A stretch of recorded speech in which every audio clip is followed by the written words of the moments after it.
Does fasting starve cancer cells? Can it help during treatment or can it keep you in remission? I'm Dr. Amy, and in this video, I'm showing you exactly how to use fasting for cancer treatment or cancer recovery. There are no shortage of people online who are praising the positive effects of fasting for cancer survivors. But does it actually work to cure cancer? Does it minimize chemo side effects? Does it help keep you in remission? And if it does work, how do you get started? Well, it turns out that fasting for cancer survivors is not quite as simple as just not eating. If you want to get the best results, then you need to make sure you're doing it right. The very first thing and the most important thing that you need to know is that there's actually 3 different types of fasting. Short-term fasting, which we're gonna find out is really not that short at all. The fasting mimicking diet, and time-restricted eating. Short-term fasting is defined as anything between 24 to 72 hours without eating. This does not feel very short-term to me, but that's typically what's referred to as short-term fasting. This approach is most commonly used among people who are going through IV cytotoxic chemotherapy treatment. There's a thought that it will help minimize the side effects of chemo by quietening the gut and make it so that the chemo just focuses on the cancer cells rather than the healthy cells. I'll show you the exact evidence behind whether this is true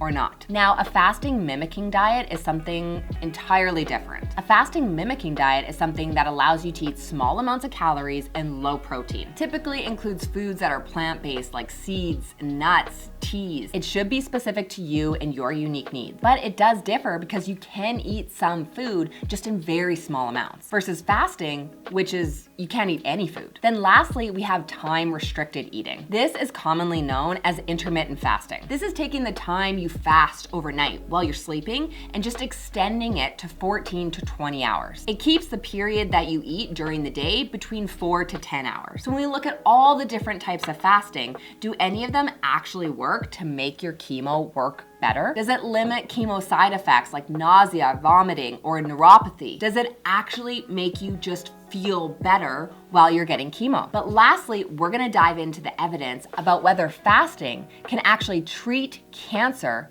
without any chemo at all. There's a lot of claims online from people who claim that they cured their cancer just through fasting, no chemo at all. Let's see if there's actually any real evidence behind this. Okay, but first, does fasting make chemo more effective? Does it make chemo work better? Lucky enough, we have a human study that looks at each type of fasting and whether it actually makes your chemo more effective. First is short-term fasting. In this study, they looked at women with gynecological cancer receiving chemo. They found no difference in partial response to treatment or complete response to treatment. No difference in how effective it made the chemo. Okay, so short-term fasting does not appear to be very effective in actually making chemo work better. Now, what about the fasting mimicking diet? A study that looked at HER2-negative breast cancer survivors found that women who used a fasting mimicking diet were actually more likely to have a complete or partial response to treatment. Super exciting, right? As this does appear that the fasting mimicking diet actually does make an impact on chemo treatment. But this study is quite small. It had just over 100 women. I'll definitely be looking for more information on this in the future,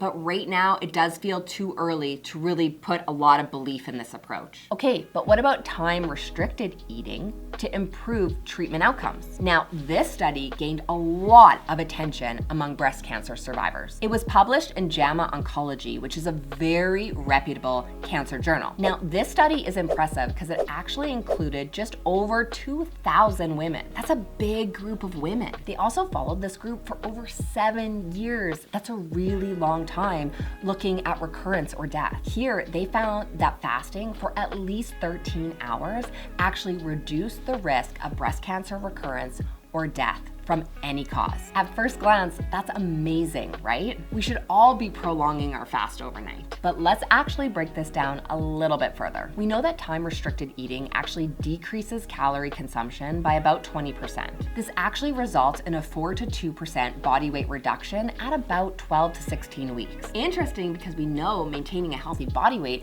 actually lowers your risk of cancer. That has been demonstrated over and over again. But we also know that the majority of women who go through cancer treatment actually end up gaining weight, not losing weight. There are multiple reasons for this. Emotional eating, surgery restrictions, steroids. All of this results in around 60% of women gaining weight during or after their cancer treatment. This will obviously increase the risk of breast cancer recurrence. So is overnight fasting actually reducing the risk of breast cancer recurrence?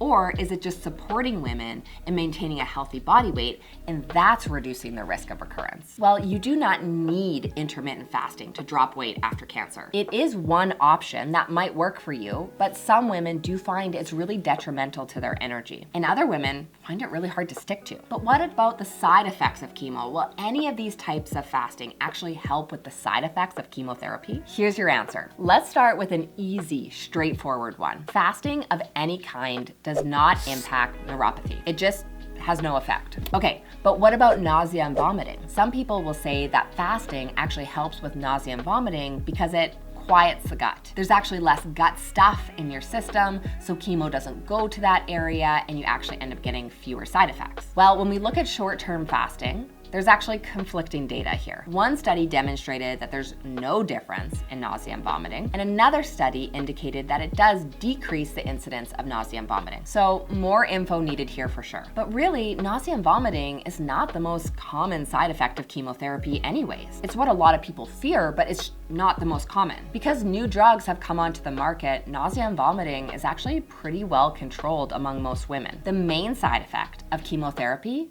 is actually exhaustion. So there's really questionable data around whether short-term fasting will help with nausea and vomiting. But short-term fasting is also really hard to stick to. Because of all this, this is just not an option that I routinely use for women that work with me in the Cancer Freedom Program, at least not right now. Now, the literature that we do have on the fasting mimicking diet did not actually look at nausea and vomiting and how the diet impacts those symptoms. So we actually don't have any information on that right now. And lastly, what about time-restricted eating or intermittent fasting? We honestly do not have a lot of data on time-restricted eating and the impact on cancer treatment. So again, we unfortunately don't have a lot of data on time-restricted eating and if it will actually make nausea and vomiting better or worse. But here's the big question. Can you use fasting to treat cancer? A lot of people online will say, yes, heal your body naturally. Chemo is toxic, refuse it, don't take it. But what should you do? Can you actually use fasting to treat your cancer? There are no human studies that look at this question,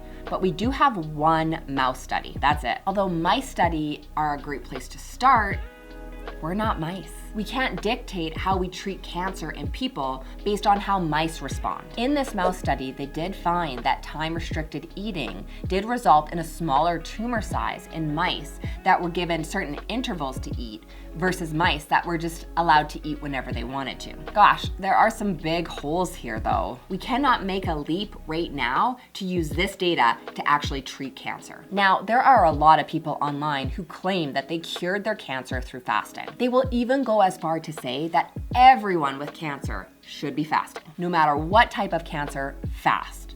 But this is just not accurate. Cancer is like 1,000 diseases under one common term. But how we treat ovarian cancer is not the same as how we treat breast cancer or colorectal cancer or lung cancer. If you're a woman with hormonally driven cancer, then you need to be treated differently than a woman with non-hormonally driven cancer or than a man. It's obvious, right? We use different chemos for different tumors. That makes sense. And the same applies to your nutrition. And just because one person online claims they cured their cancer from fasting, well, that doesn't make it true. And if it is true, it doesn't mean it will work for you. Proof in just one person is not good proof. That's exactly why we do clinical studies with thousands of patients. We need to see trends across people, and that is the best form of proof. Okay, so if you're wanting to try fasting during cancer treatment or cancer recovery, I would opt for a 13-hour fast overnight. This is the easiest to stick to, and it has the most evidence